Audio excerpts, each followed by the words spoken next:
ओम श्री परमात्मने नमः। श्रीमद् भगवद गीता अथ चतुर्दशो अध्याय। श्री भगवान ने 13वें अध्याय के अंत में कहा कि ज्ञान चक्षु से क्षेत्र और क्षेत्रज्ञ के भेद को देखने वाला परमात्मा को प्राप्त हो जाता है।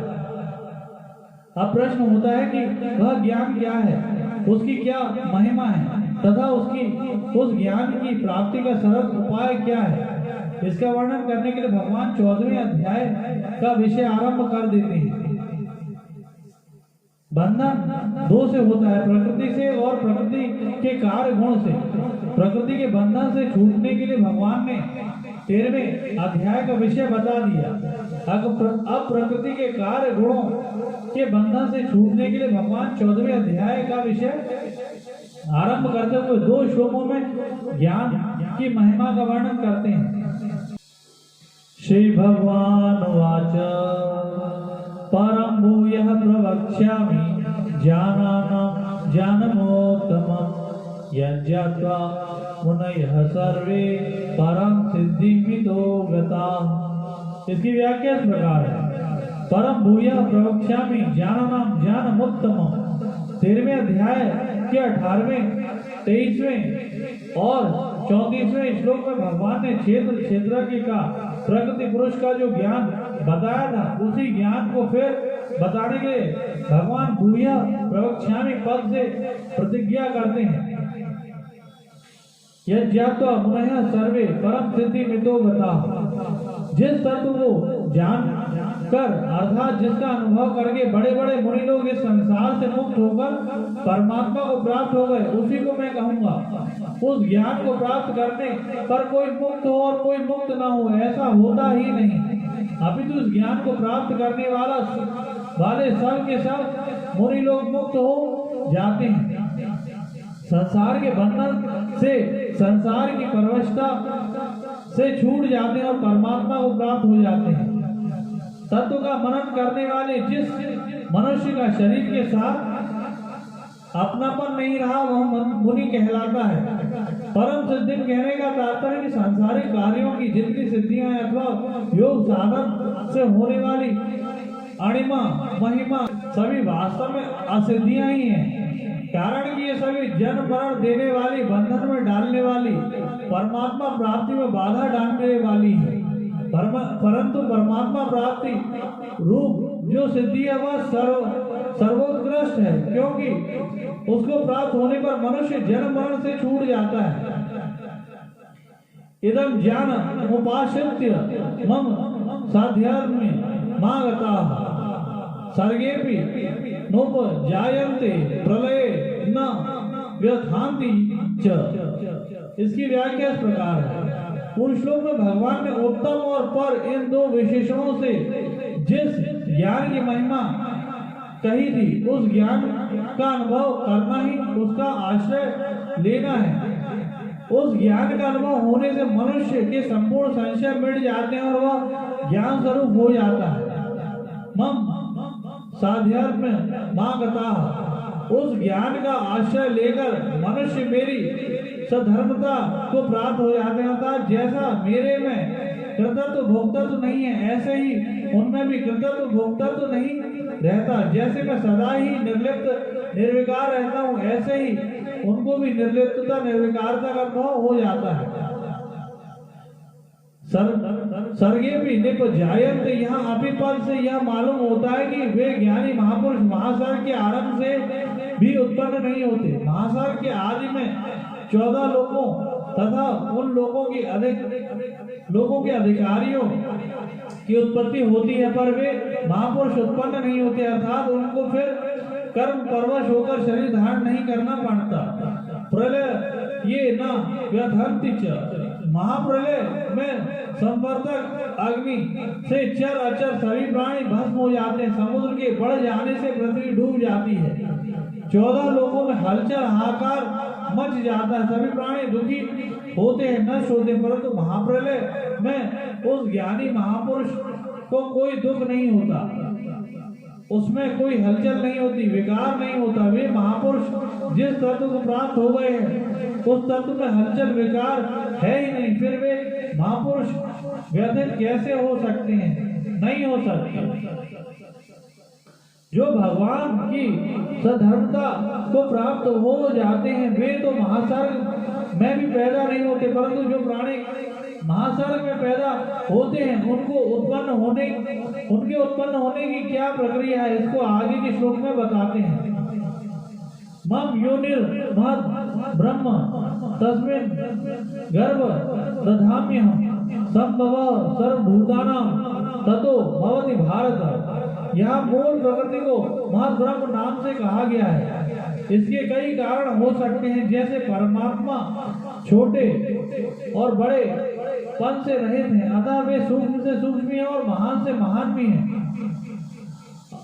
अड़ो रणि यन महतो महियान, परंतु संसार की दृष्टि से सबसे बड़ी चीज मूल प्रकृति है, अर्थात संसार में सबसे बड़े व्यापक तत्व मूल प्रकृति है।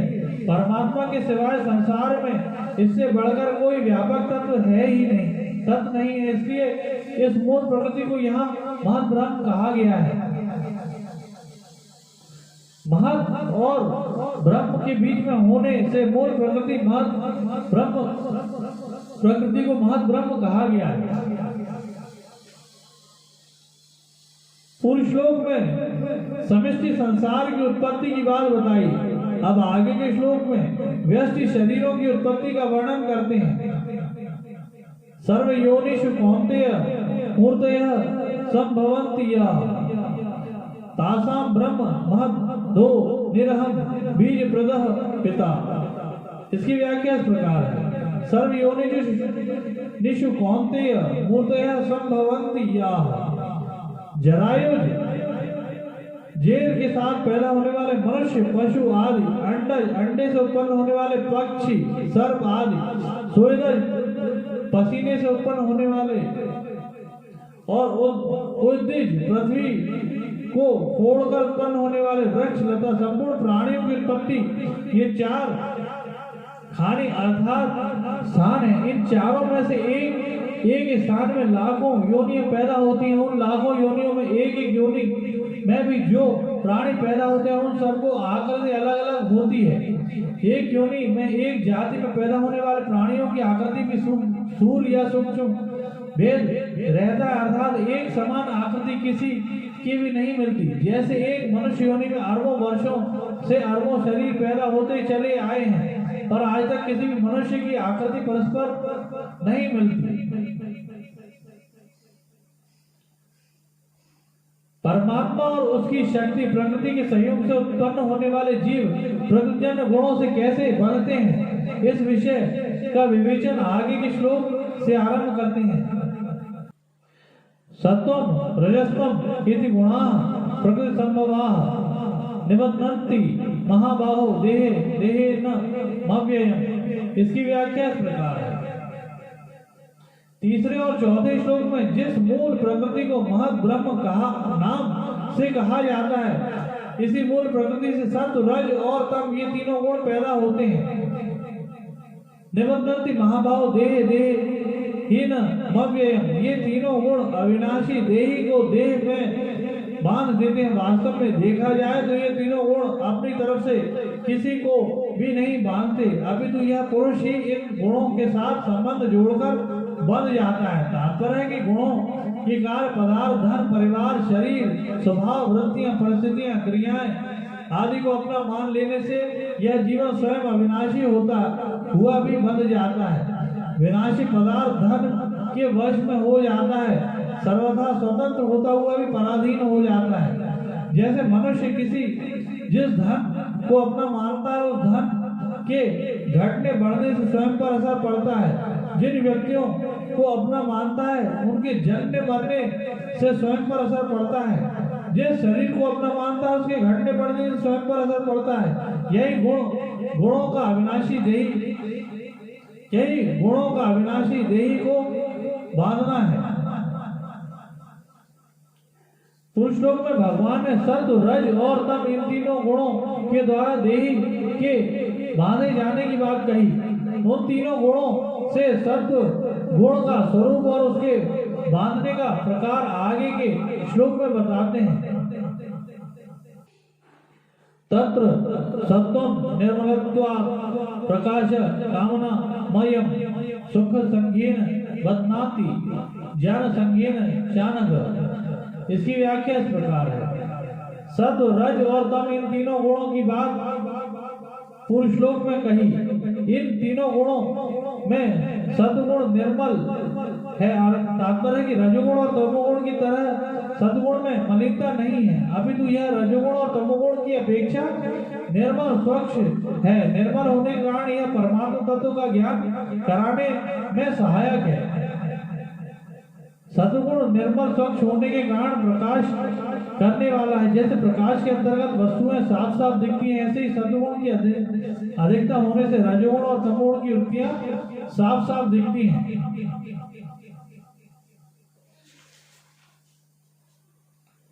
जब अंतःकरण में सात्विक वृत्ति होती है, कोई विकार नहीं होता, तब एक सुख मिलता है, शांति मिलती है। उस समय साधक के मन में यह विचार आता है कि ऐसा सुख हरदम बना रहे, ऐसी शांति हरदम बनी रहे, ऐसी निर्विकारता हरदम बनी रहे। परंतु जब ऐसा सुख शांति निर्विकारता नहीं रहती, तब साधक को अच्छा नहीं लगता। यह अच्छा लगना और अच्छा न लगना ही सत्वगुण के सुख में आसक्ति है, जो बांधने वाली है। रजोगुण का स्वरूप और उसके बांधने का प्रकार क्या है, इसे आगे के श्लोक में बताते हैं।